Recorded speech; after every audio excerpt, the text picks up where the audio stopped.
Europa obviamente están mucho mejor que acá, no tienen los problemas tan graves, Sí. pero realmente están en una situación que no deja de ser compleja y te diría inédita en mucho tiempo, porque la inflación, aún siendo muy inferior a la de acá, está desfasada respecto de los salarios.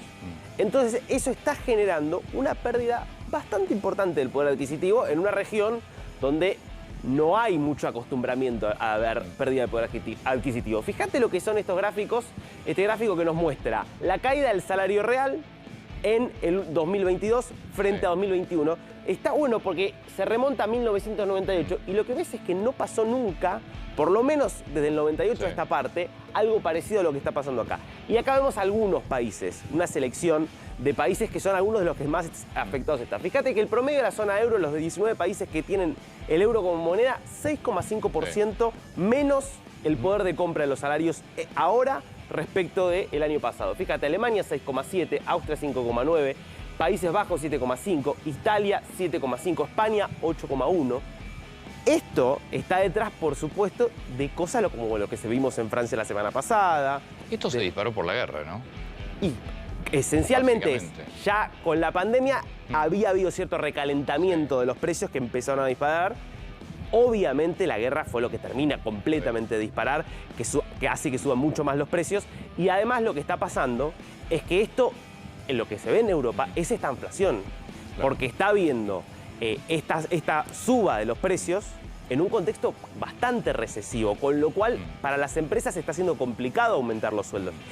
En Estados Unidos, donde también estás viendo niveles de inflación similares, Hay más actividad. tenés mucho más actividad. Hoy tenés pleno empleo. Entonces, y hay mucha gente que de hecho dice, no, yo no quiero trabajar en las condiciones actuales. Entonces, los salarios en muchos casos están repuntando también y están empatando de alguna manera a la suba de precios. En Europa no.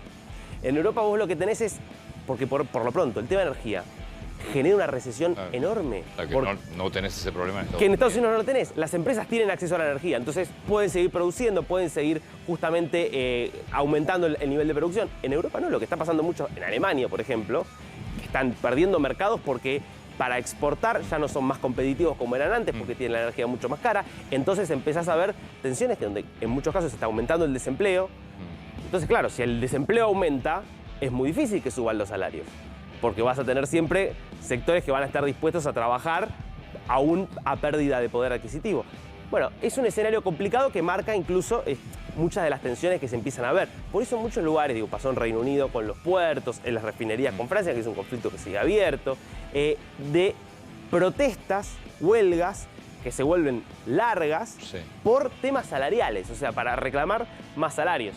Claro, lo que además te pasa es que si empezás a tener, ajustes salariales que busquen empatar la inflación, empieza a darse la famosa dinámica de precios. Entonces, ahí lo que vuelve estructural es justamente... Esta caída del poder adquisitivo además viene de un nivel de poder adquisitivo que es de los altos. O sea, tu caída todavía, la sensación de caída es mucho mayor porque venís totalmente de una recuperación de poder adquisitivo a una pérdida de poder adquisitivo. Es que lo que pasó es que fíjate que el pico es justamente después del primer momento de la pandemia, porque en realidad lo que pasó es, claro, pandemia, los gobiernos ponen muchísimo dinero para sostener justamente a empresas que por ahí no podían trabajar. Entonces, en muchos casos hasta aumenta el poder adquisitivo. Cuando sobre todo empieza a ver la reactivación en los meses donde se empieza a reabrir, y desde ahí, la guerra que tiró todo para abajo.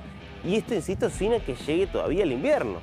Digo que el invierno va a ser más complicado porque el precio de la energía va a ser todavía más complicado y esto me parece va a aumentar entonces la tensión.